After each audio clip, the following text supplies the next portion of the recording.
त्या लोकांच्या समोर नाट्यमध्ये घेतलंय म्हणजे किती मोठा धृष्टता करतोय पण मीच त्या संगीताकडे माझ्या जाऊ नका त्या पदातल्या भावाकडे जा मीच चोरीन चरण. युपीच्या लोकांना काही लोकांना चोरीने या शब्दाचा अर्थ नसेल माहीत महाराष्ट्राच्या लोकांना तर भरपूर माहिती आहे. पाय चोरणं म्हणजे पाय सेवा करणं पाय दाबणं मीच चोर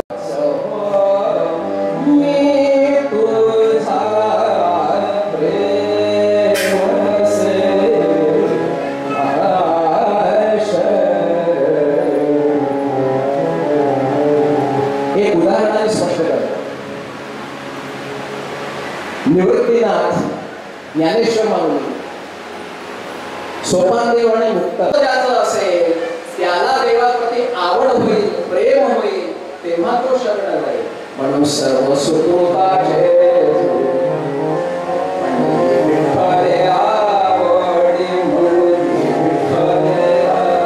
तेव्हा आपल्याला सुद्धा हा विचार केला पाहिजे की कुणाला जर असं वाटत असेल की मला प्रेम करावं पांडुरंगाला किंवा कुठल्याही इष्टदेवतेला तर माझं मन का नाही लागलं तर त्याचं एकच उत्तर पूर्व सुकृत तुमचं नाहीये म्हणून त्याची गोडी लागत नाही आवड लागत नाहीये.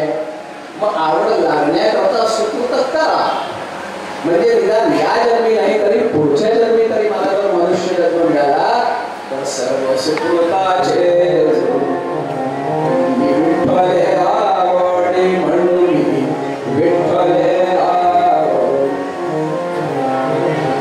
सगळ्या संतांनी हे सांगितलं की त्याची आवड लागण्याकरता त्याच्याशी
वाटे यमाला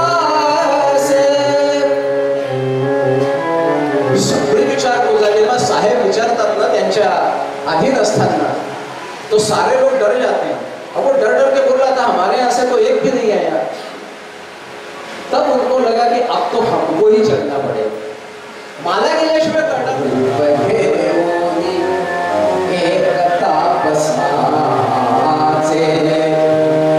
चला बघूया मिळतात का खावाचे, चला बघूया मिळतात का खावाचे। मी जाऊन बघतो, कदाचित यांना कळलं नसेल, कुठली तरी उणीव असेल, कुछ तो पाप करते होंगे, कुछ तो तम भाव होगा, इसलिए उनको जाकर खुद मैं देखता हूं। आणि त्यांनी एका तापसाचं रूप घेतलं आणि निघाले यमराज। कुठं निघाले तर कुंडलपूरला। आता त्यांना काही वेळ लागायचा होता का?